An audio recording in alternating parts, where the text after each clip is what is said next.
دلچسپ Islamic history کے دیکھنے اور سننے والے ناظرین السلام علیکم۔ آج ہم عذاب کس طرح نازل ہوا کے بارے میں بیان کریں گے۔ عذاب کس طرح نازل ہوا؟ بیان کیا جاتا ہے کہ اللہ تعالیٰ نے 7 دن تک ان سے ہوا روک لی اور ان کو سخت گرمی پہنچی، جس کی وجہ سے نہ پانی ان کو فائدہ دیتا تھا نہ سایہ۔ درختوں کے جھنڈ میں داخل ہونا بھی ان کو مفید نہ ہوتا تھا، تو وہ اپنی آبادی سے جنگل کی طرف بھاگ کھڑے ہوئے۔ ایک بادل نے ان پر سایہ کیا تو وہ اس کے پیچھے جمع ہو گئے تاکہ وہ اس سائے سے سکون حاصل کر سکے۔ جب وہ تمام اس کے نیچے جمع ہو گئے تو اللہ تعالیٰ نے بادل کو حکم دیا تو وہ آگ کے انگارے اور شعلے برسانے لگے، جس سے زمین میں زلزلہ پیدا ہوا اور آسمان سے ان پر ایک سخت چیخ مسلط ہوئی اور ان کی روحیں جسموں سے الگ ہوئیں اور جسم تباہ و برباد ہو گئے۔ پس وہ اپنے گھروں میں اوندھے کے اوندھے پڑے رہ گئے۔ اللہ تعالیٰ فرماتے ہیں کہ جنہوں نے شعیب علیہ السلام کو جھٹلایا تھا، گویا وہ ان میں آباد ہی نہیں ہوئے تھے۔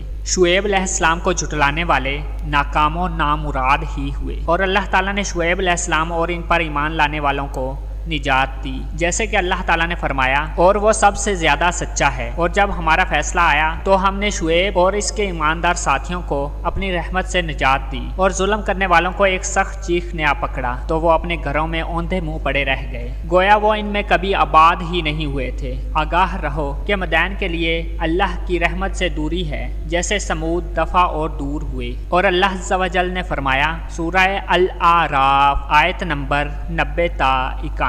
ترجمہ: اور ان کی قوم میں سردار لوگ جو کافر تھے کہنے لگے، بھائیو، اگر تم نے شعیب علیہ السلام کی پیروی کی، بے شک تم خسارے میں پڑ گئے۔ تو ان کو بھونچال نے آ لیا اور وہ اپنے گھروں میں اوندھے پڑے رہ گئے۔ یہ لوگ جنہوں نے شعیب علیہ السلام کو جھٹلایا تھا ایسے برباد ہوئے کہ گو وہ ان میں کبھی آباد ہی نہیں ہوئے تھے، غرض جنہوں نے شعیب علیہ السلام کو جھٹلایا وہ خسارے میں پڑ گئے۔ اصل میں یہ ان کی اس بات کا جواب تھا کہ اگر تم نے شعیب علیہ السلام کی پیروی کر لی تم گھاٹے پانے والے ہو جاؤ گے۔ اس کے بعد اللہ تعالیٰ نے اپنے نبی صلی اللہ علیہ وآلہ وسلم کے متعلق فرمایا کہ وہ ان کو ڈانٹتے ہوئے، ملامت کرتے ہوئے اور جھڑکتے ہوئے ان سے الگ ہوئے۔ پس وہ ان سے پھرے اور کہا کہ اے میری قوم، میں نے تمہیں اپنے رب کے پیغامات پہنچا دیے اور تمہاری خیر خواہی کر دی، پس میں کافر قوم پر کیسے غم کروں؟ یہ بات شعیب علیہ السلام نے ان کی ہلاکت کے بعد ان کے علاقے کو چھوڑتے ہوئے کہی کہ میں نے اپنے رب کے پیغامات بغیر کمی بیشی کے تم تک پہنچا دیے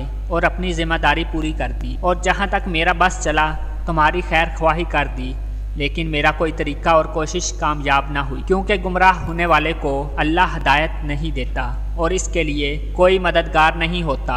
پس جو ہوا سو ہوا۔ آج کے بعد میں تم پر کوئی افسوس نہیں کروں گا، کیونکہ تم نے خود ہی میری نصیحت کو ٹھکرایا تھا اور ذلت و رسوائی کے دن سے نہ ڈرے تھے۔ اس لیے فرمایا کہ میں کافر قوم پر کیسے غم کروں، یعنی جنہوں نے حق قبول نہ کیا اور نہ اس کی طرف توجہ کی اور نہ اس کی طرف پلٹے، تو ان پر اللہ کا عذاب اترا جو ٹالا نہ جا سکتا تھا، اور نہ کوئی اسے روکنے والا تھا اور نہ اس سے بھاگنے کی طاقت رکھتا تھا۔ ابن عساکر نے اپنی تاریخ میں حضرت ابن عباس رضی اللہ تعالیٰ عنہ سے نقل کیا ہے کہ حضرت شعیب علیہ السلام کا زمانہ یوسف علیہ السلام کے زمانے کے بعد کا ہے۔ وہب بن منبع فرماتے ہیں کہ شعیب علیہ السلام اور ان پر ایمان لانے والے مکہ میں فوت ہوئے، اور ان کی قبریں کعبہ کی مغربی جانب ندوہ اور دار نبی سہم کے درمیان ہیں۔